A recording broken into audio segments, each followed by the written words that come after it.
రాబోయే రోజుల్లో రాష్ట్రంలోని రేషన్ షాపులను మరింత అభివృద్ధి చేయనున్నట్లు మంత్రి నాదెండ్ల మనోహర్ ప్రకటించారు. రేషన్ దుకాణాల వద్ద సీసీ కెమెరాలు ఏర్పాటు చేసి వినియోగదారుల భద్రతను పెంచుతామని చెప్పారు. ప్రతి దుకాణం వద్ద క్యూఆర్ కోడ్ ఏర్పాటు చేయబడిందని, వినియోగదారులు తమ సమస్యలను డైరెక్ట్ గా స్కాన్ చేసి తెలియజేయవచ్చని వివరించారు. వృద్ధులు, దివ్యాంగుల కోసం ప్రత్యేకంగా వాట్సాప్ గ్రూపులు కూడా క్రియేట్ చేశామన్నారు. ఈ చర్యలతో రేషన్ సరఫరా వ్యవస్థ మరింత పారదర్శకంగా మారుతుందని చెప్పారు. అక్కడే మరింత మార్పులు తీసుకొస్తాం. సీసీ కెమెరాలు ఏర్పాటు చేస్తాం. వచ్చిన వినియోగదారులకి సౌకర్యాలు కల్పిస్తాం.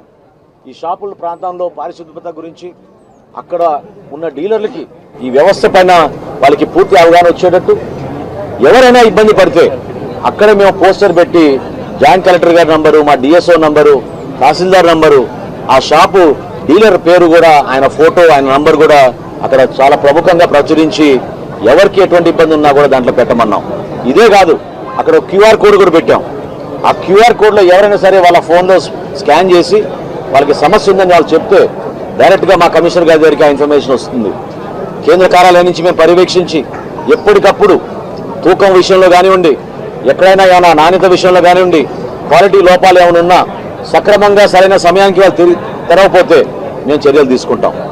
ఈ 65 సంవత్సరాలు నిండిన వృద్ధులకు, దివ్యాంగులకు సపరేట్ వాట్సాప్ గ్రూప్ ఏర్పాటు చేశాం. డీలర్లు ఖచ్చితంగా అక్కడ వెళ్ళగానే, వాళ్ళ ఇంటికి వెళ్ళగానే ఒక ఫోటో తీసుకుని మా కేంద్ర కార్యాలయానికి పంపిణీ చేశామని చెప్పి వాళ్ళు పంపించాలి. ఈ విధంగా మానిటర్ చేసుకుంటూ ఒక అద్భుతమైన కార్యక్రమానికి మరొకసారి శ్రీకారం చుట్టాం. గతంలో జరిగిన నష్టాన్ని మా కూటమి ప్రభుత్వం ఒక మంచి పరిపాలనతోటి